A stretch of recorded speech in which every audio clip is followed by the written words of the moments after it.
Hello, BSc second year की class में आप सभी विद्यार्थियों का स्वागत है। मैं प्रोफेसर नत्थु सिंह। मैथमेटिकल फिजिक्स का हम दूसरा चैप्टर पढ़ रहे थे। ये मेरा नेक्स्ट लेक्चर है। हम लोग टेंसर एनालिसिस को पढ़ रहे थे। टेंसर में प्रतिचर प्रदिश, मेनली टेंसर तीन तरह के हैं। टेंसर्स, एक हम कहेंगे कॉन्ट्रावेरिएंट टेंसर, दूसरे प्रकार के होते हैं कोवेरिएंट टेंसर्स, और तीसरे प्रकार के हैं मिक्स्ड टेंसर। स्टूडेंट्स, मैंने पहले आपको बताया था रैंक के बारे में। रैंक टेंसर की इंडिसेस के आधार पर होती है। जितने इंडिसेस होंगे, जितने सूचकांक होंगे, उतनी ही रैंक होगी। आज हम देखते हैं कॉन्ट्रावेरिएंट यानी कि प्रतिचर प्रदिश, और उसमें भी प्रथम कोटि का प्रतिचर प्रदिश। प्रथम कोटि का मान लीजिए कि हमारे पास में there are the two frame of references, दो निर्देश तंत्र हैं। एक तंत्र एस तंत्र है और दूसरा एस टेस तंत्र है। ये दो तंत्र हैं। इस तंत्र के निर्देशांक x1, x2, x3, xi, xn इस प्रकार से हैं। एस टेस तंत्र के निर्देशांक x1 bar, x2 bar, x3 bar, xi bar, xn bar. These are the coordinates. Means total number of coordinates.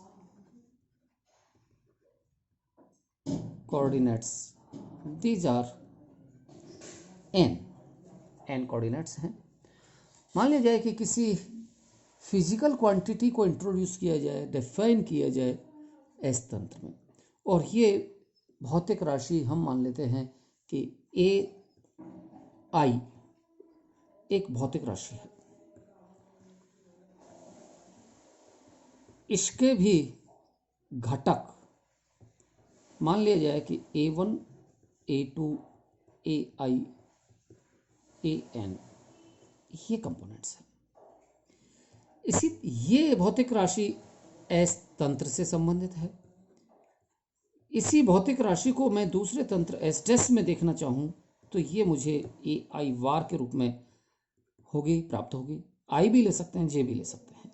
तो ये भौतिक राशि है और इसके घटक A1 war, A2 war, A3 war, AN वार, इस तरह से इसके कंपोनेंट्स हो सकते हैं। So there are the n components and n coordinates. n coordinate define होते हैं तंत्र, दोनों तंत्रों में, एस और एस डेस में, और भौतिक राशियों के घटक भी n घटक हम डिफाइन करते हैं एस तंत्र में और एस डेस तंत्र में। अगर ये घटकों की संख्या केवल 3 है, supposing that A1, A2, A3, या कोऑर्डिनेट्स की संख्या भी 3 हो, x1, x2, x3, तो ये त्रिविमीय केस है जिसमें इन कोऑर्डिनेट्स को x1, x2, x3 को हम एक्स वाई जेड से निरूपित कर देते हैं, जो कि एक त्रिविमीय तंत्र होता है। और उस स्थिति में ये पहला घटक ax, ay, az के रूप में हो सकता है। तो ये एक सामान्य सदिश राशि होगी त्रिविमी में।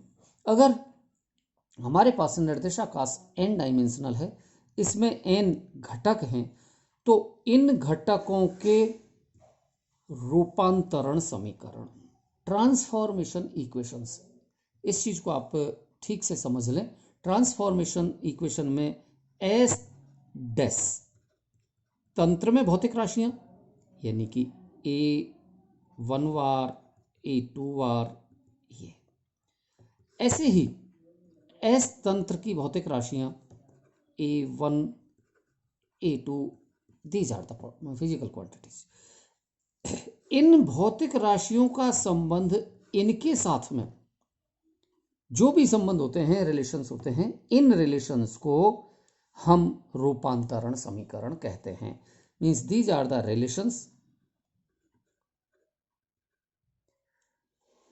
these are known as transformation equation. और यदि ये रूपांतरण समीकरण इस प्रकार के हैं कि एस डैश तंत्र का भौतिक राशि A I bar is equal to delta x I bar upon delta x J A J, इस रूप में है.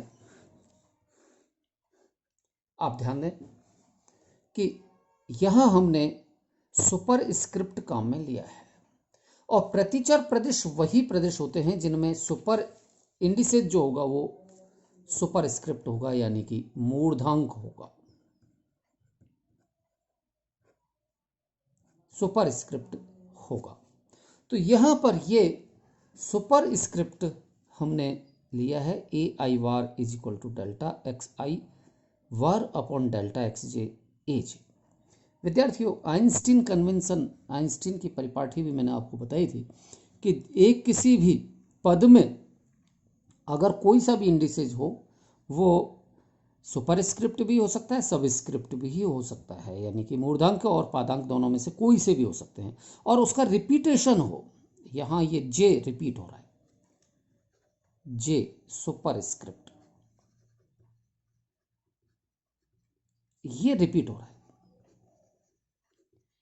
इसका मतलब यहां सिग्मा लगा हुआ है जे पर, और सिग्मा लगा होने का मतलब है कि ये delta x I bar upon delta x one a one plus delta x I bar upon delta x two a two plus, इस तरह से ये वैल्यूज बढ़ती जाएंगी जो इस इक्वेशन में है.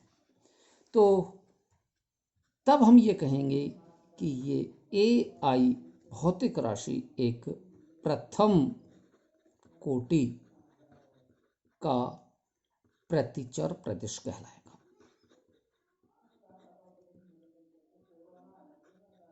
प्रदेश कहलाएगा.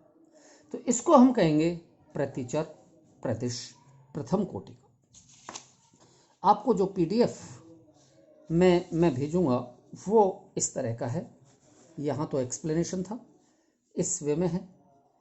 प्रथम कोटि का प्रतिचर प्रदेश फर्स्ट रैंक, पहला तंत्र S जिसके निर्देशांक x1 x2 x3, दूसरा तंत्र S डैश जिसके निर्देशांक ये हैं, और किसी भौतिक राशि A को तंत्र S में तथा A डैश को तंत्र S डैश में लिया जाए, परिभाषित किया जाए, जिनके घटक भी निम्नानुसार हैं. S तंत्र के लिए घटक n घटक, S डैश तंत्र के लिए घटक ये भी n घटक है.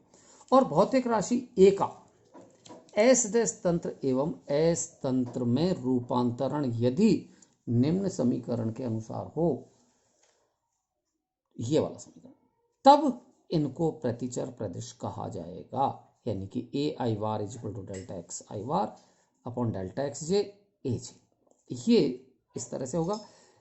त्रिविमीय एनविमीय आकाश में ए के कुल n घटक हैं और त्रिविमीय में कुल 3 घटक होंगे, तब यह राशि एक सदिश राशि, सामान्य सदिश राशि ही होगी. तो ये इसके रूपांतरण सदिश हैं. रूपांतरण का अगर फॉर्मूला इस तरह से ये परिभाषित होता है तब हम कहेंगे कि ए आई एक प्रतिचर प्रदेश होगा.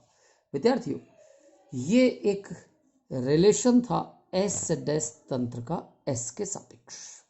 भौतिक राशियां ये सारी की सारी एक्स के सापेक्ष है. ये A1, A2, A3, A4 ये सारी की सारी राशियां एस तंत्र के सापेक्ष है.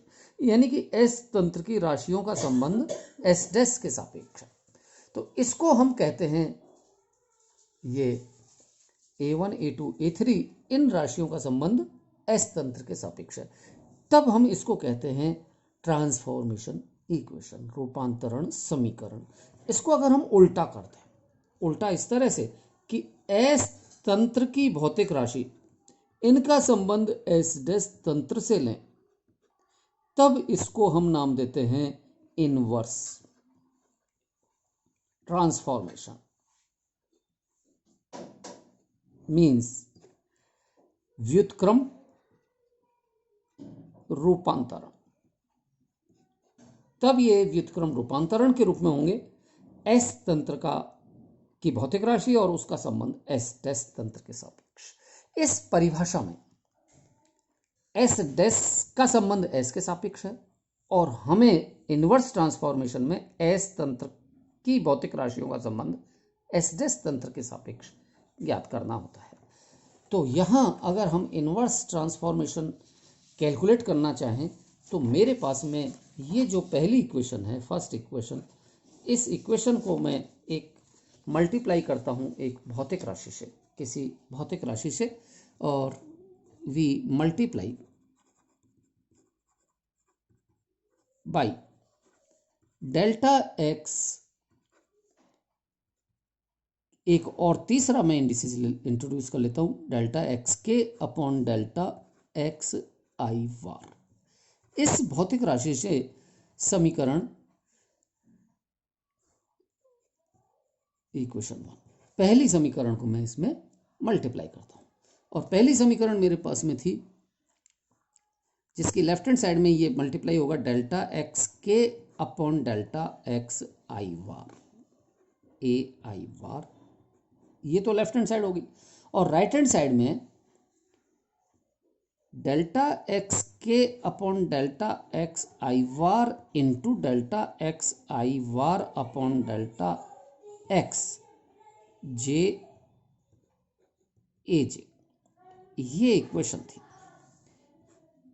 ये ब्रैकेटेड टर्म तो समीकरण 1 का था, ये समीकरण 1 का bracketed term right hand side में, ये लेफ्ट हैंड साइड में, और इसको मैंने इस भौतिक राशि से दोनों ओर मल्टीप्लाई कर दिया है। इस मल्टीप्लीकेशन में डेल्टा एक्स के upon delta x I bar a I bar is equal to, यहाँ से जब मैं इसको हल करता हूँ तो डेल्टा एक्स आई वार डेल्टा एक्स आई वार से ये खत्म होते चले जाएंगे, क्योंकि हालांकि इस पर समीशन है, दो समान हैं तो समीशन है, इसमें 1 होगा, 2 होगा, 3 होंगे आई की वैल्यूज, लेकिन ये सब एक दूसरे से कैंसिल होते जाएंगे, ये अलग अलग हैं। तो डेल्टा एक्स के upon delta x J A J, ये बचेगा।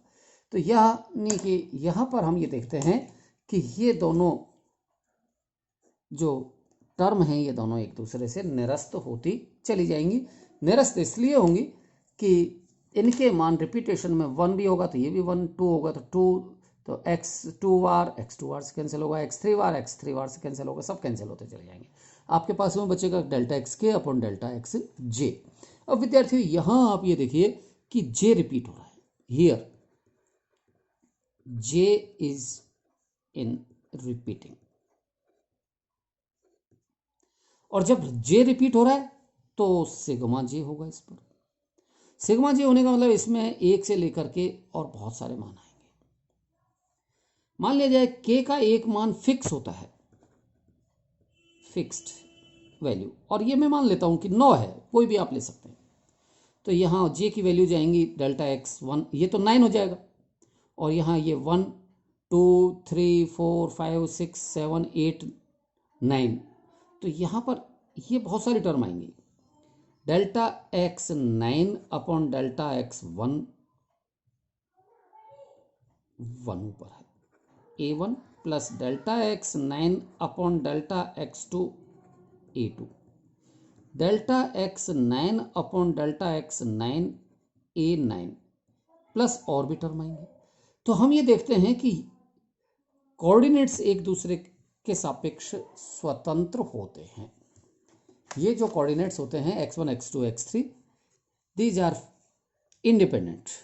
x1 x2 ये ऊपर लगाए हमने, x3 ये सब एक दूसरे के इंडिपेंडेंट हैं। तो डेल्टा एक्स आई अपॉन डेल्टा एक्स जे यानी कि पहले कोऑर्डिनेट का दूसरे के सापेक्ष डिफरेंशिएशन हमेशा 0 होगा, क्योंकि ये इंडिपेंडेंट कोऑर्डिनेट है। तो इसी तरह से डेल्टा x9 का x1 के सापेक्ष डिफरेंशिएशन, इट विल बी 0, ये भी 0, सारे के सारे सब 0 होते चले जाएंगे। 9 से 9 ये कैंसिल हो जाएगा और A9 यहाँ पे बचेगा इंटू 1, और अगले भी सारे के सारे 0 हो जाएंगे। तो यहाँ केवल A9 बचेगा। A9 का मतलब AJ। Then this equation delta x के upon delta x I bar into A I bar is equal to, यहाँ इस पूरी कवायद को, इसको हम क्रोनेकर डेल्टा से समझ सकते हैं कि जे ए जे मीन्स फॉर के इज इक्वल टू जे, यानी कि ये 9 हो गया। ये जे के मान जो बदल रहे थे 1 से लेकर के और अनंत तक, इनमें एक पर्टिकुलर वैल्यू ये, तो यहाँ पर तो डेल्टा के जे का मान होगा 1, और यदि के नॉट इक्वल टू जे है देन डेल्टा के जे will equal to 0. So we get this equation, and this equation will be delta x k upon delta x I a I var is equal to h। ये हमारे पास में inverse transformation आ गया। इस तरह से हम लिख सकते हैं इसको, A J left hand side is equal to delta x के अपॉन डेल्टा एक्स आई वार। यस, ये जे कन्वर्ट हो गया के में, तो ये के, क्यों? क्योंकि ये के का मान जे के बराबर है। तो a k is equal to delta x के अपॉन डेल्टा एक्स आई वार इंटू ए आई वार। ये रिलेशन इनवर्स ट्रांसफॉर्मेशन इक्वेशन कहलाएगा। तो ये इनवर्स ट्रांसफॉर्मेशन इक्वेशन के रूप में इनको सॉल्व करने का तरीका है। तो ये कहलाता है, तब हम ये कहेंगे कि ए इस पर आई हो सकता है या जे हो सकता है या के हो सकता है, कोई भी इंडिसेज हो सकता है, तो इनको हम कहेंगे कॉन्ट्रावेरिएंट टेंसर ऑफ रैंक 1, बिकॉज यहां पर इंडिसेस केवल एक ही है। आई की वैल्यू भी 1 से n हो सकती है, जे की वैल्यू भी 1 से n हो सकती है, के की वैल्यू भी 1 से n तक हो सकती हैं। तो ये कॉन्ट्रावेरिएंट टेंसर्स होंगे जिनकी रैंक 1 होगी, और इसमें घटकों की संख्या टोटल n घटक होंगे। ये शुरू में हमने बताया कि इसके टोटल घटक कितने हैं, n घटक हैं। तो इसको हम नाम देंगे contravariant tensor of rank first. Next, second thing, that is contravariant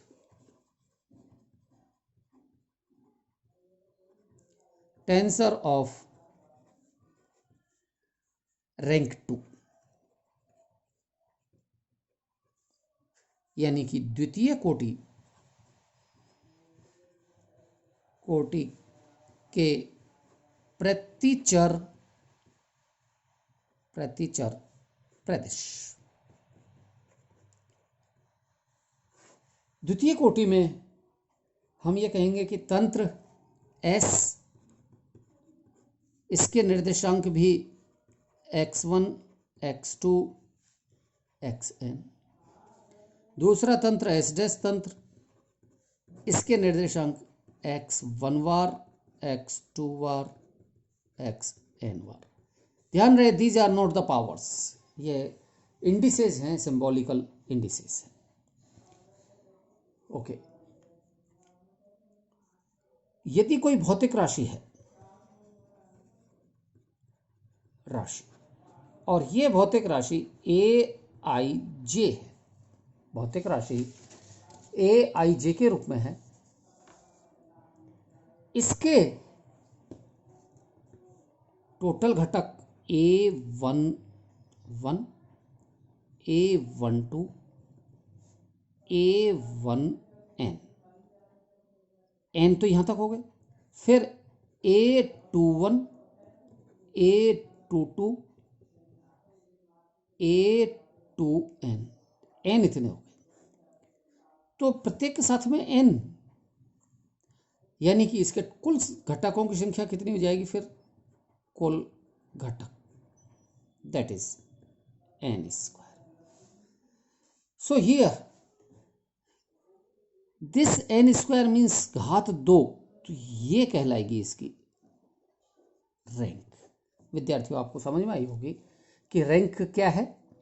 जितने ये घटक होते हैं उन घटकों पर जो पावर आएगी वो पावर रैंक कहलाएगी, कोटि कहलाएगी। तो इस तरह की भौतिक राशियों को जिनमें n स्क्वायर घटक हों और इनके s तंत्र और s डैश तंत्र के सापेक्ष ट्रांसफॉर्मेशन इक्वेशन निम्न रूप में हो, और ये रूप इस तरह से हो कि delta a I j bar is equal to delta x I bar upon delta x p, ये दूसरी टाइप के ले लेते हैं, p delta x J bar upon delta x q A P q. इस प्रकार के ट्रांसफॉर्मेशन इक्वेशंस को, these are the transformation equation number second, transformation equations को फॉलो अप करें, परिभाषित करें, तो हम इनको कॉन्ट्रावेरिएंट टेंसर तो कहेंगे ही, लेकिन इसकी रैंक हो जाएगी 2। 2 रैंक में ये टोटल 2 इंडिसेस जो आएंगे, मूर्धांक आएंगे, वो 2 आएंगे। इसमें ये भौतिक राशि एस डैश तंत्र की है और इसका संबंध ये एस तंत्र की भौतिक राशि से है। तो इस प्रकार का यदि इनमें रूपांतरण समीकरण हो तो हम इनको कहेंगे द्वितीय कोटि के प्रतिचर प्रदेश। इन प्रतिचर प्रदेशों को भी हम ट्रांसफॉर्म करते हैं, ट्रांसफॉर्म कर सकते हैं, और इनके ट्रांसफॉर्मेशन का तरीका ये होगा कि जैसे हमने एकल कोटि या फर्स्ट रैंक में हमने किया था, तो यहाँ पर भी हम मल्टीप्लाई करें और इनको हम मल्टीप्लाई करें। जैसे मेरे पास में लेफ्ट हैंड साइड में राशि है ए आई जे वार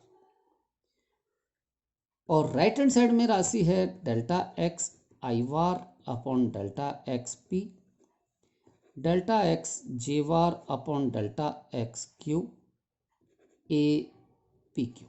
ये मेरे पास में भौतिक राशि है।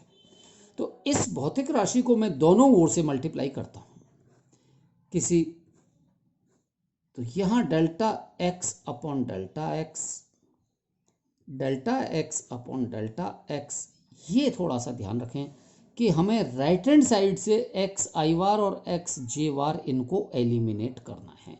तो इनको एलिमिनेट करने के लिए इनको इस हर में लें हम,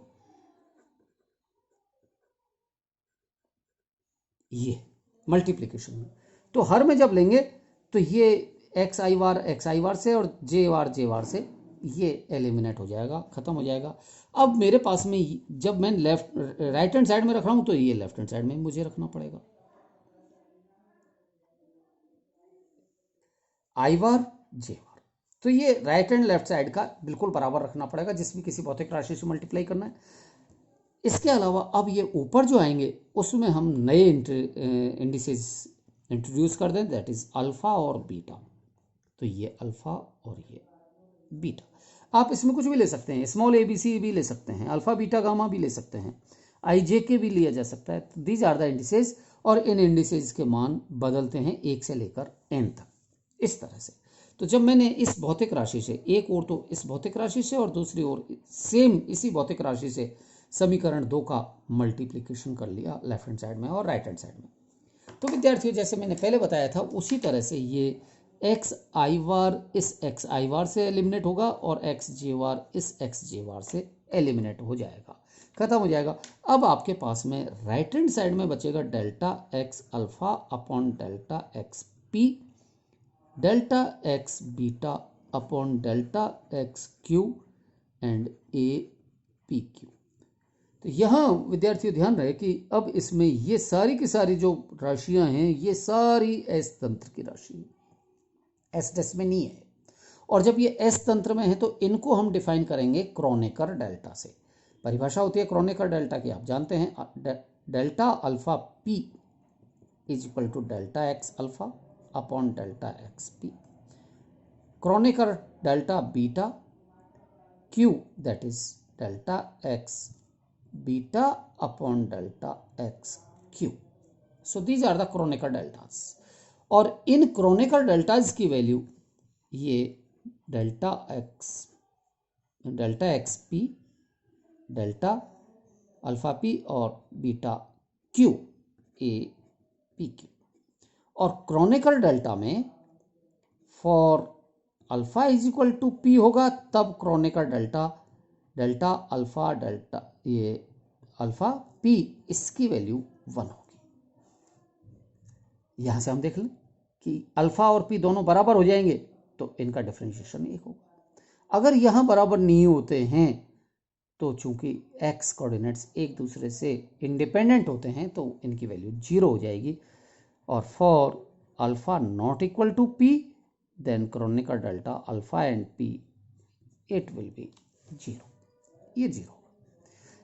इसी तरह से दूसरा क्रोनेकर डेल्टा है कि जब beta is equal to q then kronecker delta beta q will equal to 1 और beta not equal to q then kronecker delta beta and q will be 0।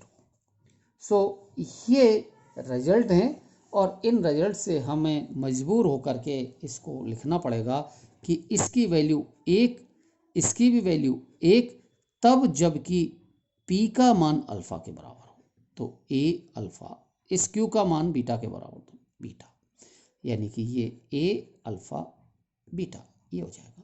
Hence we get a alpha beta is equal to ये वाली राशि delta x alpha upon delta x I bar delta x beta upon delta x J bar a I j var. So it will be the inverse transformation of second order contravariant tensor या द्वितीय कोटि के प्रतिचर प्रदिश के ये रूपांतरण होंगे। तो ये समीकरण 2 और समीकरण 3 ये दोनों समीकरण परिभाषित करते हैं। समीकरण 2 और समीकरण 3 ये दोनों द्वितीय कोटि के प्रतिचर प्रदिशों को परिभाषित करते हैं। इसी तरह से अगर हम 1 और 2 की कोटि न मान करके इससे ज़्यादा कोटि लेके चलें, मान ली जाए कि तृतीय कोटि higher rank contravariant tensor of higher rank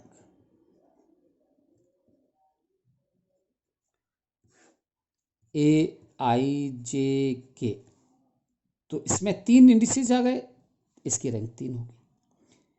A I J के सिग्मा, तो अब इसमें 4 हैं तो ये इसकी रैंक 4 हो जाएगी।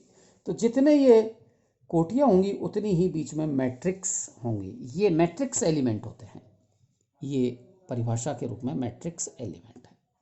तो ये मैट्रिक्स एलिमेंट होंगे।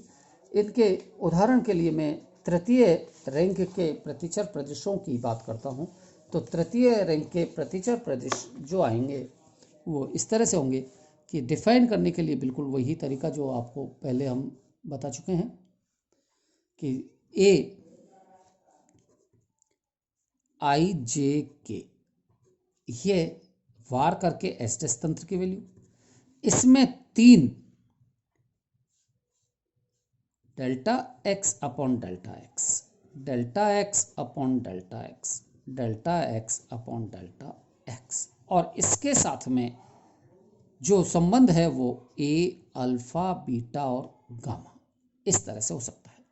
तो यहाँ पर नीचे की ओर आएगा अल्फा बीटा गामा और ऊपर वार आई वार जे वार के। विद्यार्थियों आप ये इसको समझ लें क्योंकि ये चीज़ हम 1 रैंक तक का था तो इसमें दोनों ये इंडिसेज नहीं थे, केवल ये एक ही थे, तो एक ही मैट्रिक्स एलिमेंट मिला हमें। दो आई और जे, तब हमें यहाँ तक का ये भी मिला और ये भी मिला, और जब तीसरा रैंक आता है तो एक तीसरा ये भी मैट्रिक्स एलिमेंट मिलता है। इसमें टोटल घटकों की संख्या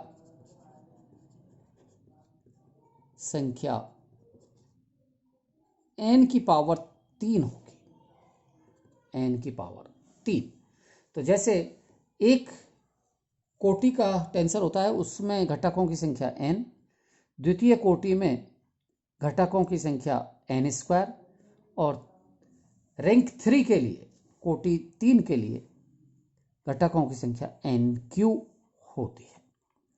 सो it is the definition of contravariant tensor of rank 3।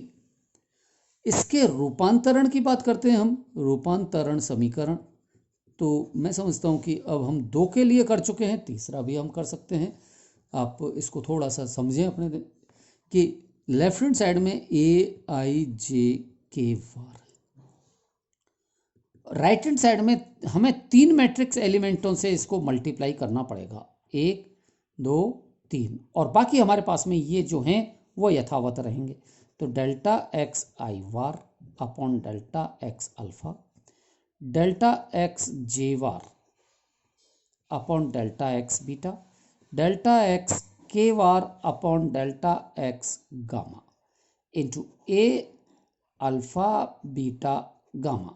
ये तो विद्यार्थियों यहाँ तक है सब कुछ, और इसको हमने मल्टीप्लाई कर देंगे। तो मल्टीप्लाई किससे करते हैं हम? 3 मैट्रिक्स एलिमेंटों से, लेफ्ट हैंड साइड में भी और राइट हैंड साइड में भी। इनको याद रखने के लिए थोड़ा सा आप इस तरह से कर लें, delta x upon delta x, delta x upon delta x, delta x upon delta x. हमें एलिमिनेशन चाहिए आई जे के वार का, तो यहाँ नीचे लेंगे हम वार आई, वार जे, वार के।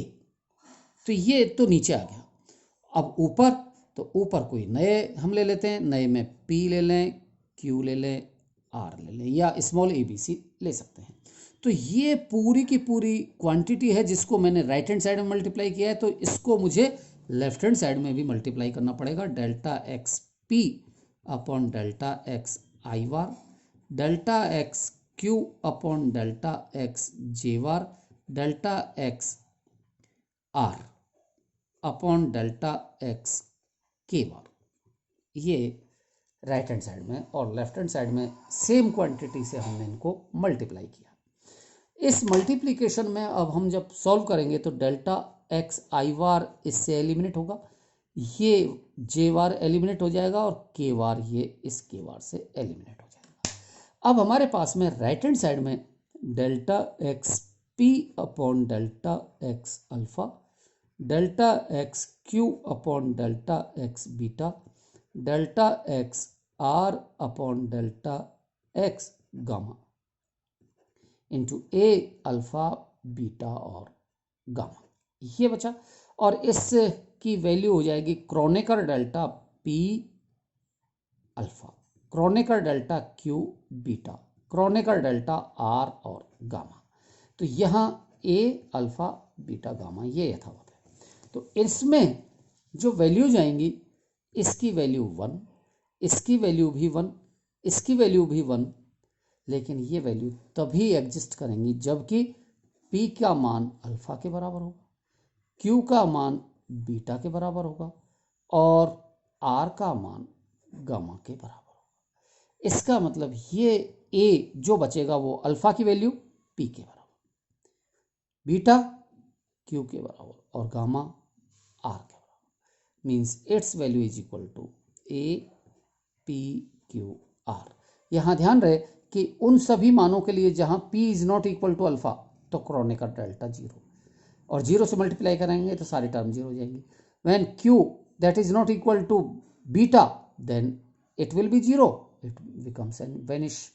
एंड हियर गामा और R ये दोनों अगर बराबर नहीं होंगे तब भी ये 0 हो जाएगा। ये केवल और केवल तभी एग्जिस्ट करेगा जबकि ये वैल्यूज बराबर हों। इसलिए ये पी क्यू आर, ये मान होगा। अब इसको हम लेफ्ट हैंड साइड को में लिख देते हैं, a P q r is equal to delta x p upon delta x I bar, delta x q upon delta x J bar, delta x r upon delta x के bar, a I J के वार. So it will be the transformation equation of this equation. मेरे पास में ये दो equation हैं। पहली equation ये जो कि इसको परिभाषित कर रही है, इसका संबंध एस डैश तंत्र का एस तंत्र के सापेक्ष है, और यहाँ ये एस तंत्र का संबंध एस डैश तंत्र के सापेक्ष है। तो ये इक्वेशन डेफिनेशन के रूप में होगी, और इस इक्वेशन का रूपांतरण इनवर्स यानी कि व्युत्क्रम रूपांतरण की ये इक्वेशन होगी। तो ये रैंक 3 का है। इसी प्रकार से विद्यार्थियों आप लोग A P q R S इसको भी परिभाषित कर सकते हैं, और इसको परिभाषित करने के लिए यहाँ वार लगाएंगे। तो ये delta x P bar, delta x Q bar, delta x R bar और डेल्टा एक्स एस वार, ये आएगा अपॉन में। अब अपॉन में हम दूसरे प्रकार के इंडिसेस ले, delta x a, delta x b, delta x c, delta x d, then a b c d. तो ये एक डेफिनेशन होगी रैंक 4 के कॉन्ट्रावेरिएंट की, प्रतिचर प्रदिश की। और इसमें घटकों की संख्या, ये संख्या होगी n की पावर 4, ये इसमें घटकों की संख्या होगी। तो इस प्रकार से हम कॉन्ट्रावेरिएंट टेंसर परिभाषित करते हैं। रैंक प्रथम कोटि का, द्वितीय कोटि का, 3 कोटि का ये, और 4 कोटि का ये है, और इसी तरह से 5 और 6 और 8 जैसे भी हैं, इस प्रकार हम प्रतिचर प्रदिश परिभाषित करते हैं। नेक्स्ट लेक्चर में मैं विद्यार्थियों आपको कोवेरिएंट टेंसर्स के बारे में हम लोग पढ़ेंगे, सहचर प्रदिश। Okay, thank you. आप लोग इनको पढ़ें, एक्सरसाइज करें, इनको बार बार लिखें, और बार बार लिख करके इनको हल करेंगे तो आपके दिमाग में एक सही पिक्चर बनेगी। अदरवाइज़ ये समझ में आने में थोड़ा सा मुश्किल होता है, तो इनको आप ठीक से पढ़ लें। धन्यवाद।